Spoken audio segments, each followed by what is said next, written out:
good day to you. I hope you're all doing well, and I hope you're having a wonderful week this week. And I know that a lot of you are getting fired back up on your life groups, and so that is terrific. If that is the case, the ball is rolling. I know that that my life group met this past week for the first time, and for the first time in 2024, and so it was good to be back together. And I know that many of you will probably be resuming your life groups as well. That is terrific, and I hope that that this is an asset to you if you're using this material in your life group. I hope that this is help. I always am open to any kind of suggestions you have for improving this content, but I hope that you're learning something, and that this is inspiring you to go a little bit deeper in God's Word and to grow in your understanding of who He is. And that's really the purpose of this. If you're new to this video or ran into it somehow,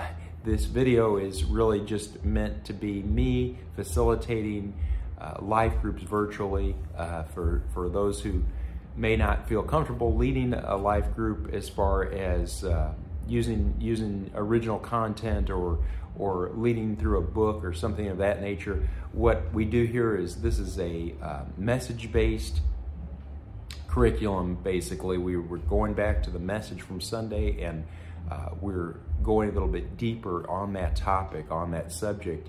And it happens that this is the week that we are starting a new series at Lifepoint. This is a series about the beginnings, the foundations of everything, and so it's interesting look that we maybe haven't taken in a while, to look at those opening chapters of the Bible and see what it has to say about how life, how creation, how so many things that we encounter every day came into existence and started. And so I'm glad that you're along for the journey. Hopefully you have had a chance to listen to the message or be present for the message or watch the message. And if that's the case, you'll be well prepared to answer these first three questions. These first three questions are just opinion questions, just to get us thinking back to the message and getting us trending in the right direction there, or leaning in the right direction. First question is this: what did you like in the message? What did you like in the message? So pause the video here, take a moment, and discuss that as a group. What did you like in the message from Sunday? Okay, second question: what did you disagree with in the message? What did you disagree with in the message? Was there something in the message that you took issue with? Maybe it didn't sound right to you. Maybe it was just something that you didn't have a lot of clarity on. Maybe something that was a little confusing to you. Sometimes I will run across something, oftentimes I should say, I'll run across something that's confusing to me, and I will have questions about it. Well, what a fantastic opportunity for you to share that with the members of your group there. Maybe there's somebody across the circle from you who can shed some light onto this question that you have, or maybe it's a question that you find out other people have. Great opportunity. Share that right now, and you pause the video and take a moment and discuss that. Okay, third question: what do you remember the most from the message? What do you remember the most from the message? Is there something that was particularly memorable to you from the message this week? Was there something that really stuck out to you? Was there something that you want to hang on to?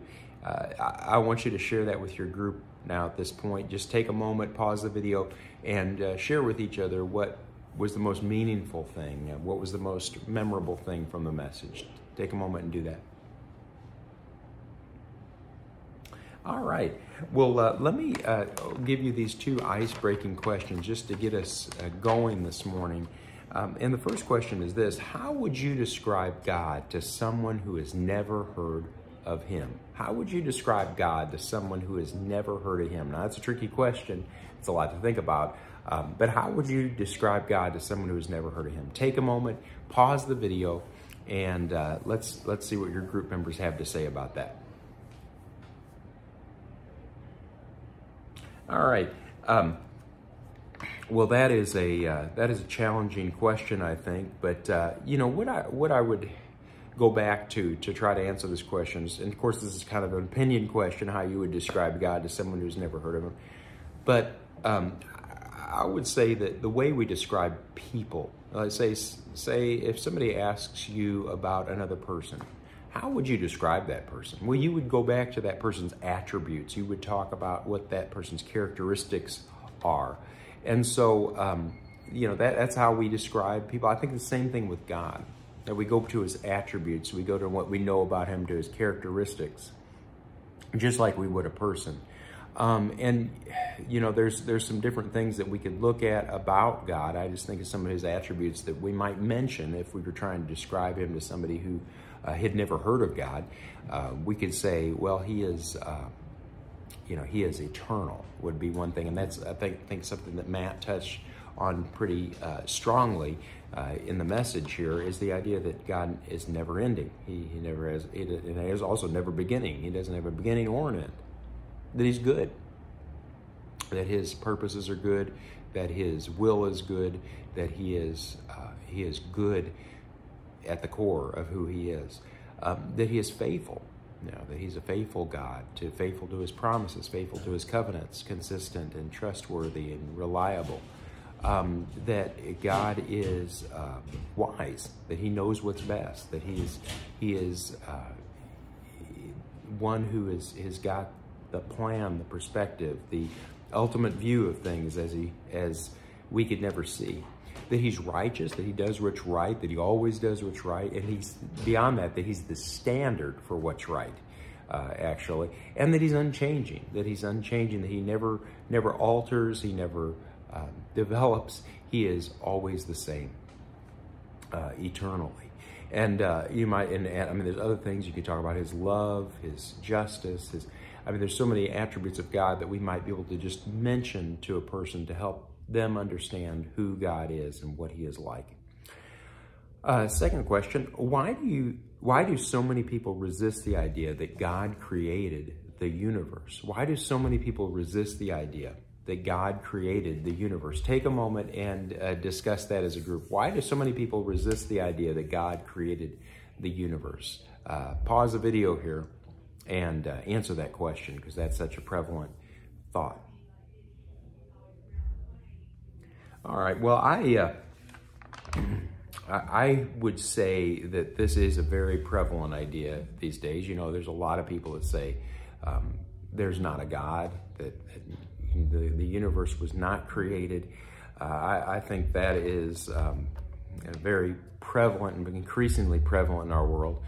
But, I would say that maybe the attractiveness of that viewpoint, or the reason that people are drawn to it, is because it makes us unaccountable, right? If there's a creator, if there is one who made us, then we're in some sense accountable to that one, right? However, if nobody made anything, and it's just here, and it doesn't have anybody that created it, well, then that frees us from accountability in some sense, because we're just our own masters of our fate, and we don't have to be accountable to any higher power. Well, I would just say here at this point that I think it's absurd, personally, to say that nothing plus nobody equals everything. And that is really what a person is saying if they say there is no God, there's no creator at all. Now, no matter what they might say about who that creator is, if they just deny the existence of a creator, that person is really saying that nothing plus nobody equals everything. And that is bad math. We don't know of anything else that falls in that category. I have heard it said, and I maybe this past year, and it struck me that atheists don't believe in no miracles, they just believe in one. And that one miracle is that everything appeared from nothing. And that it truly would be a miracle, because we don't know of anything else that comes into existence spontaneously. But people try to say that that's what happened with the universe. Well, I would just suggest to you that it's much more reasonable to say that there was a creator and that the universe was created on purpose, with a purpose. And so that's a lot more reasonable in my estimation, because that truly would have been a miracle, to say that everything just appeared without without any kind of outside influence. Everything has a cause that we find in our world, and so that is certainly the case with the universe in which we find ourselves. Well, that's getting a little deep. Let's go on to the scriptures here. So what we're going to look at today is an Old Testament passage, and we're going to look at Isaiah chapter 40 because it has a lot to say about what Matt had to talk about God's characteristics, and especially his characteristic of timelessness and eternality. But let's look at Isaiah 40. Take a moment, and I invite you to read Isaiah 40 as a group there. Have somebody read that. Maybe break it up among several of you, paragraph by paragraph, something of that nature. But take a moment and read Isaiah 40, and we'll pause the video and we'll come back in a minute here. All right, well, let me read Isaiah 40 to you. Comfort my people, says your God. Speak tenderly to Jerusalem and cry to her that her warfare is ended, that her iniquity is pardoned, and that she has received from the Lord's hand double for all her sins. A voice cries in the wilderness, prepare the way of the Lord. Make straight in the desert a highway for our God. Every valley shall be lifted up, and every mountain hill shall be made low. The uneven ground shall become level, and the rough places a plain. And the glory of the Lord shall be revealed, and all flesh shall see it together, for the mouth of the Lord has spoken. A voice says, cry, and I say, what shall I cry? All flesh is like grass, and its beauty is like the flower of the field. The grass withers, the flower fades, when the breath of the Lord blows on it. Surely the people are grass, the grass withers, the flower fades, but the word of our God will stand forever. Go up to a high mountain, O Zion, herald of good news. Lift up your voice with strength. O Jerusalem, herald of good news, lift it up, fear not. Say to the cities of Judah, behold your God. Behold, the Lord God comes with might, and his arm rules for him. Behold, his reward is with him, and he is recompensed before him. He will tend his flock like a shepherd. He will gather the lambs in his arms. He will carry them in his bosom and gently lead those who are with young. Who has measured the waters in the hollow of his hand and marked off the heavens with a span, enclosed the dust of the earth in a measure and weighed the mountains in scales and the hills in a balance? Who has measured the Spirit of the Lord, or what man shows him his counsel? Whom did he consult, and who made him understand? Who taught him the path of justice and taught him knowledge and showed him the way of understanding? Behold, the nations are like a drop from a bucket and are counted as dust on the scales. Behold, he takes up the coastlands like fine dust. Lebanon would not suffice for fuel, nor are its beasts enough for a burnt offering. All the nations are as nothing before him. They are accounted to him as less than nothing and emptiness. To whom will you liken God, or what likeness compare with him? An idol, a craftsman casts it, and a goldsmith overlays it with gold. And casts for it silver chains. He who is too impoverished for an offering chooses wood that will not rot. He seeks a skillful craftsman to set up an idol that will not move. Do you not know? Do you not hear? Has it not been told you from the beginning? Has it not been, have you not understood from the foundations of the earth? It is he who sits above the circle of the earth, and its inhabitants are like grasshoppers, who stretches out the heavens like a curtain and spreads them out like a tent to dwell in, who brings princes to nothing, who makes the rulers of the earth as emptiness. Scarcely are they planted, scarcely sown, scarcely is their stern taken root in the earth, when he blows on them and they wither. Stems taken root in the earth, and when he blows on them and they wither, and their tempest carries them off like stubble. To whom then will you compare me, that I should be like him, says the Holy One? Lift up your eyes on high and see who created these. He who brings out their host by number, calling them all by name, by the greatness of his might, because he is strong in power, not one is missing. Why do you say, O Jacob, and speak, O Israel? My way is hidden from the Lord, and my right is disregarded by my God. Have you not known? Have you not heard?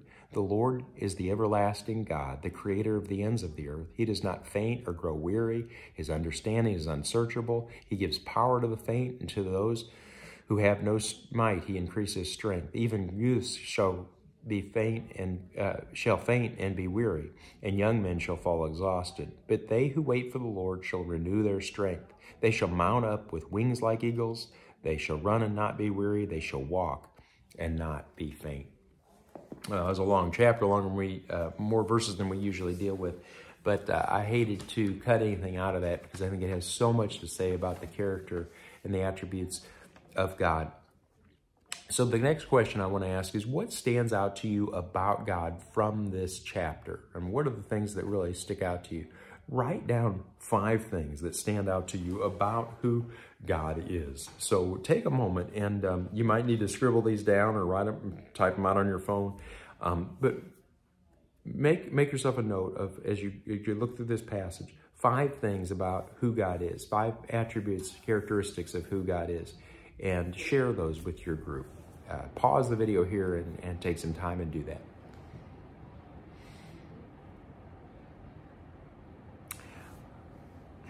Well, I found several things that I would draw your attention to in this verse, and these are not necessarily the only things, and they're not necessarily the right things. They're just several things that I noticed about God from this passage, I should say, this chapter, Isaiah 40, about who God is.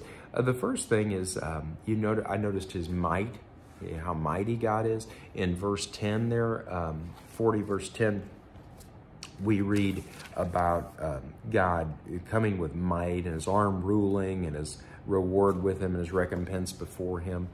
So he's described as this very mighty God, this powerful warrior God who is infinitely powerful.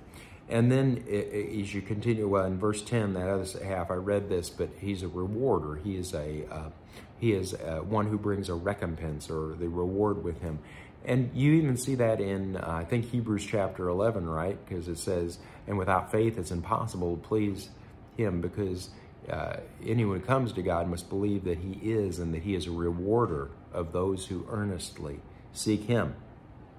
And so the idea that God rewards those who pursue him, that there's a reward for those. That he is gentle. In verse 11 here, and this is striking, he will tend his flock like a shepherd. He will gather the lambs in his arms. He will carry them in his bosom and gently lead those who are with young. And so you have God being described as this one who is a gentle shepherd, curiously. You have this description in verse 12 of him being the creator, right? In verse 12 it says, he's measured out the waters in the hollow of his hand. He's enclosed the dust of the earth in a measure, weighed out the mountains in scales. So it's all that to say that he is the creator. He's the one who's created this world, that he is the one who's put it into existence. Of course, we looked at that significantly in the message today. Verse 14, I found that he is described as wise in verse 14. Whom did he consult? Who made him understand? Who taught him the path of justice and taught him knowledge and showed him the way of understanding?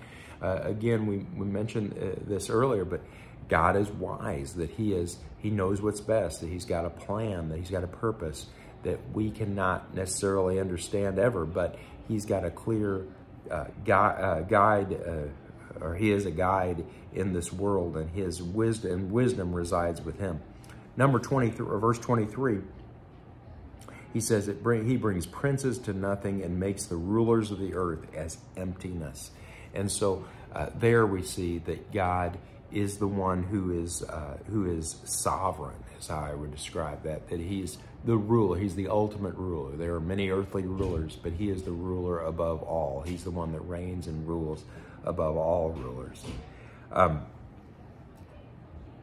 Those are several things. I don't know. I picked 1, 2, 3, 4, 5, 6 things out there. That's extra credit, right? I get a point extra credit.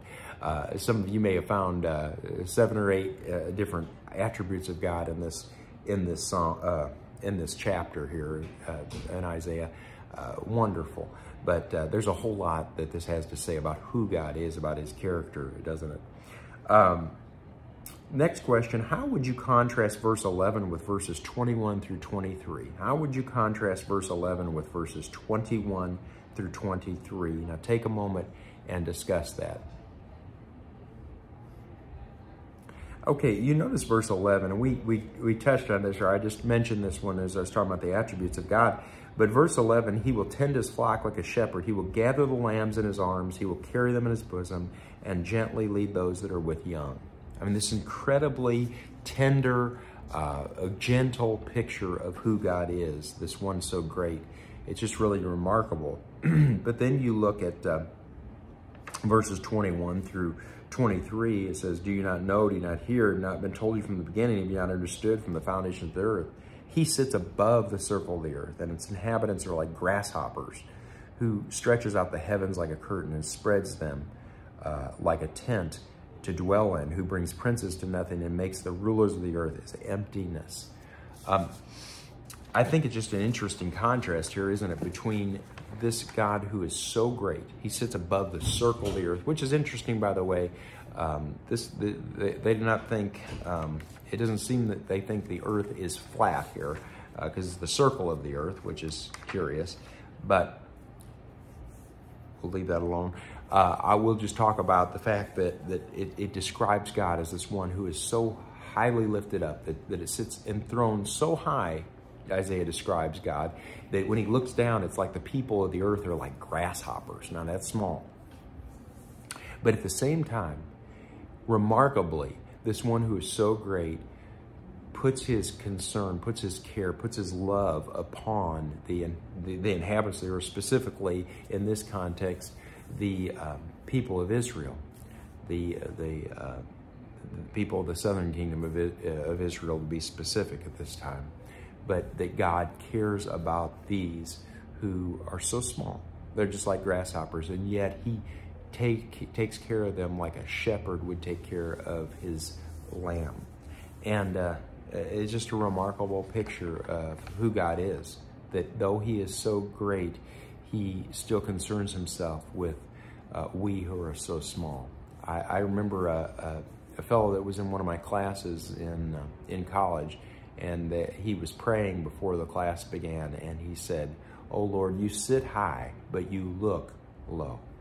And I have remembered that ever since, because he's enthroned, he sits up high, but he does look down low upon us. And that not in a demeaning way, but he concerns himself with us. Just what a remarkable picture of who God is. And number 4, what does verse 28 mean when it refers to God as everlasting? What is the significance of this? So what does verse 28 mean when it refers to God as everlasting? And what's the significance of this? Pause the video here, take a moment and discuss that with each other. What does it mean when in verse 28 when it refers to God as everlasting? What's the significance of that? Okay, well, verse 28 here says, have you not known, have you not heard, the Lord is the everlasting God, the creator of the ends of the earth. He does not faint or grow weary. His understanding is unsearchable. So he is described here as everlasting, and that's a difficult question to grapple with, because we don't have a deep concept of that, right? I mean, to understand what everlasting means, and Matt touched on that some in the message, but let me share with you just several things about what I think that is bound up in that word everlasting. Well, first, it means, or we might refer to it as everlastingness as in eternality. The first thing is he doesn't have beginning or end, and we can understand maybe the idea of not having an end, but not having a beginning. That's really hard for us to get our minds around. He never started. There was never a time when God was not, that he has always been. And the second thing, it means he does not change. If he's eternal, it's not like he is, we're used to seeing ourselves gain health problems and lose some of our capabilities as we age. Not God. He is, as a part of his everlasting nature, he does not change. He does not fade. He does not fail. He's number 3, he's equally conscious of the past, the present, and the future. So it's all one present reality to him. The past, the present, the future. He's aware of all of it at once. It's kind of like I've heard it described as somebody watching a parade from the 50th story of a building. Well, that person can see the entire parade, what's coming, what's happening right then, and what is already passed by. That's really how God sees everything. We're more stuck on the corner watching the parade from the street corner, but God can see the whole thing, and he's aware of all that is happening. He's got the big picture. Number 4, he's not limited by the passing of time in what he can accomplish. So time is no barrier to God. It's no problem. It's no difficulty. He can accomplish things without difficulty. That's part of him being everlasting. So there's a lot in that word, the idea that God is everlasting. Number 5, how do verses 28 through 31 address the misperception in verse 27? Okay, let me say that again. How do verses 28 through 31 address the misperception in verse 27? Okay, take a moment and think through that and talk through that as a group. Pause the video here. Okay, now this is kind of an interesting question here. So there's a misperception that the Israelites, that the Jews here are saying in verse 27, right? So let's look at verse 27 here first of all. Verse 27, we read, "Why do you say, O Jacob, and speak, O Israel, my way is hidden from the Lord, and my right is disregarded by my God." And so you have Israel saying, God doesn't even see what's going on with me. My situation is being disregarded. He doesn't care about what's going on, what I'm dealing with. That's what the nation was saying about God. That's what was going on in their hearts and minds. And so God addresses that in verses 28 through 31. That he corrects that misperception. And God says, "Have you not known? Have you not heard? The Lord is the everlasting God, the creator of the ends of the earth. He does not faint or grow weary. His understanding is unsearchable. He gives power to the faint, and to him who has no might, he increases strength." These are well-known verses. "Even youths shall grow faint and weary, and young men shall fall exhausted. But they who wait for the Lord shall renew their strength. They shall mount up with wings like eagles. They shall run and not be weary. They shall walk and not be faint." You have God saying, look, even though it may seem that I've forgotten you, it may seem that you're hidden from me, that I'm not aware, or that it may seem that, I have forgotten about you. Based on their circumstances. They were looking at their circumstances and saying, well, God has forgotten us because of what we're going through. They were gathering storm clouds around them at this time that this was going on. There were world powers that were threatening the nation, and they saw all this and they thought, well, God has just forgotten about us. God doesn't care. And so God, through the prophet Isaiah, says, no, my power is infinite. In other words, I am aware of what's going on. I'm wise. I'm omniscient. I know what's happening, and I'm ready to help. But he says, but those who wait on the Lord, even though we youths grow faint and weary, and young men fall exhausted, those who wait for the Lord shall renew their strength. So he says that he is ready to help, that he's aware of what's going on. He hasn't forgotten about them, but he must be waited upon. We must be waiting on him to act, and willing for him to act, and eager for him to act, and being in expectant faith in anticipation of him acting, trusting him. And so God says, if you'll trust me, I'll give you the strength to endure through these circumstances. If you will place your confidence in me, I will renew your strength. And that is really the promise that God is giving through Isaiah to his people here as a response to their misperception and their claim that God has forgotten about them, that they are hidden from him. God says, no, I'm right here and powerful. And if you'll wait on me, if you'll put your trust in me, I will renew your strength. Okay, good stuff. Number 6, last question. What do the attributes of God in this chapter mean to you personally? What do the attributes of God in this chapter mean to you personally? Take a moment and pause the video and discuss that.